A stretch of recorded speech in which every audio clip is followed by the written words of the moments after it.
అత్తయ్య. అంజలి, అంజలి, ఏమైందమ్మా? ఎందుకు ఏడుస్తున్నావు? అత్తయ్య, ఏమైందిరా? చెప్పు, ఏమైంది?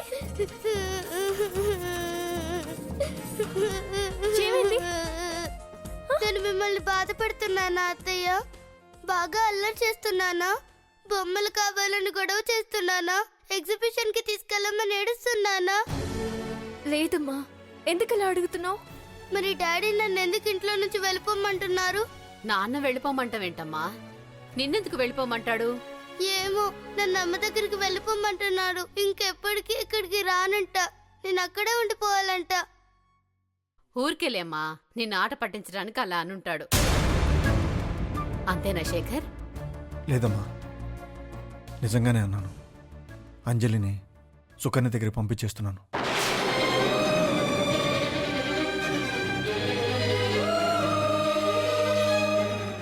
ఏంటి శేఖర్ నువ్వనేది?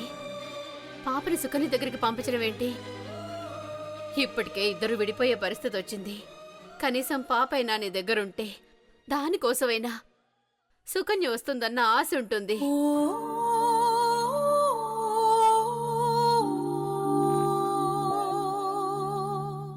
మీ ఇద్దరు కలవడానికి ఒక అవకాశం ఉంటుంది. ఇప్పుడు దీన్ని కూడా అక్కడికి పంపిస్తే ఇద్దరు శాశ్వతంగా విడిపోతారా? తెలుసమ్మా, కానీ పంపక తప్పదు.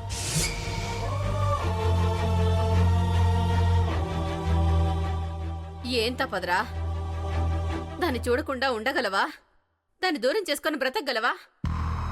అసలు పాపని ఎందుకు పంపించాలనుకుంటున్నావురా? ఇప్పుడు అంత అవసరం ఏమొచ్చింది?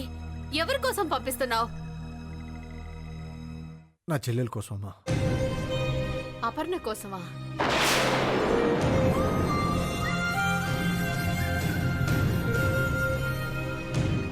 అవునమ్మా, అపర్ణ చేయబోయే పూజకి సుకన్య రావాలంటే అంజలి సుకన్య దగ్గరికి వెళ్ళక తప్పదు. ఏంటి శేఖర్ నువ్వనేది? నిజమమ్మా, పూజకి రమ్మని పిలవడానికి నేను అపర్ణ సుకన్య దగ్గరికి వెళ్ళినప్పుడు ఏం జరిగిందంటే, నేను పూజకి రావాలి అంటే నా బిడ్డను నాకిచ్చేయాలి శాశ్వతంగా.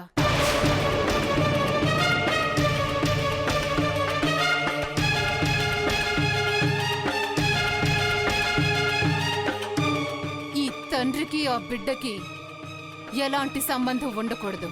అలా అంజలిని పంపిస్తే తప్ప పూజకి రానుంది. అందుకే అంజలిని పంపించడానికి ఒప్పుకోవాల్సి వచ్చింది. తప్పు చేశావు శేఖర్. సుకన్యకు మాటిచ్చే చాలా పెద్ద తప్పు చేశావు. నిన్ను వదిలి ఉండలేక ఆ పసి మనసు ఎంత బాధపడుతుందో చూడు. కానీ నాకు వేరే దారి లేదమ్మా. చాలన్నయ్య, ఇప్పటిదాకా జరిగింది చాలు. నా వల్ల మీరు పడ్డ బాధలు కష్టాలు చాలు. నా కోసం ఈ పసిదాన్ని నీకు దూరం చేయడానికి నేను ఒప్పుకోను. అలా అంటావేంట్రా? రేపు జరగాల్సిన పూజ ఆగుతుందంటే నేను ఒప్పుకోనమ్మా. నా గురించి అంజలిని ఇంటికి దూరం చేయను. నా తలరాత ఎలా ఉంటే అలా జరుగుతుంది. దానికోసం నీకు ప్రాణమైన నీ కూతుర్ని వదులుకోకన్నయ్య. అది ఒక్క క్షణం కనిపించకపోతేనే అంజలి అంజలి అని వెతుకుతావు. మరి రేపటి నుంచి కనపడకపోతే ఏం చేస్తావన్నయ్య? ఎలా బ్రతుకుతావు?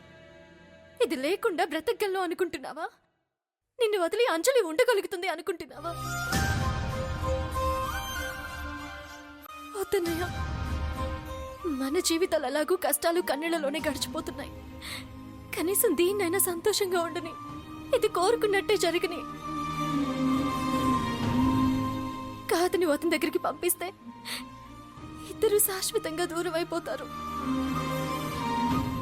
అదే జరిగితే అంజలి భవిష్యత్తు మన చేతులారా మనమే నాశనం చేసిన వాళ్ళు అవుతాం.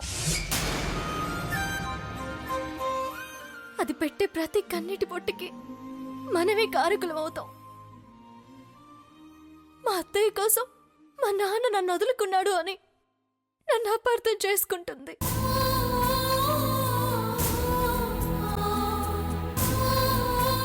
నన్ను జీవితాంతం ద్వేషిస్తుంది. నన్ను శత్రువులో చూస్తుంది. ఈ పూజ చేయాలన్నది నాకు మంచి జరగడానికి అన్నయ్య, కానీ నీ కాపురంలో చిచ్చు పెట్టడానికి కాదు. నా మాట విని నీ నిర్ణయం మార్చుకో అన్నయ్య. చూడమ్మా, నేను నీ కోసం త్యాగం చేయట్లేదమ్మా. అన్నగా నా బాధ్యత నేను నిర్వర్తిస్తున్నానంతే. ఆ రోజు సుకన్య అమ్మ మీద దొంగ అని నింద వేసినప్పుడు నా షర్టు పట్టుకుని నిలదీసే అర్హత అవకాశం ఉన్నా నిజం తెలిస్తే నా కాపురం ఎక్కడ కూలిపోతుందో అని నా కోసం, నా జీవితం కోసం నువ్వు ఇంటి నుంచే వెళ్ళిపోయావు. నీ జీవితాన్ని కష్టాల్లోకి నెట్టుకున్నావు. తప్పు చేసింది నీ పెళ్ళామేరా అని నువ్వు గాని అమ్మగాని ఒక్క మాట చెప్పుంటే ఏ ప్రాబ్లం ఉండేది కదని నీకు తెలుసు.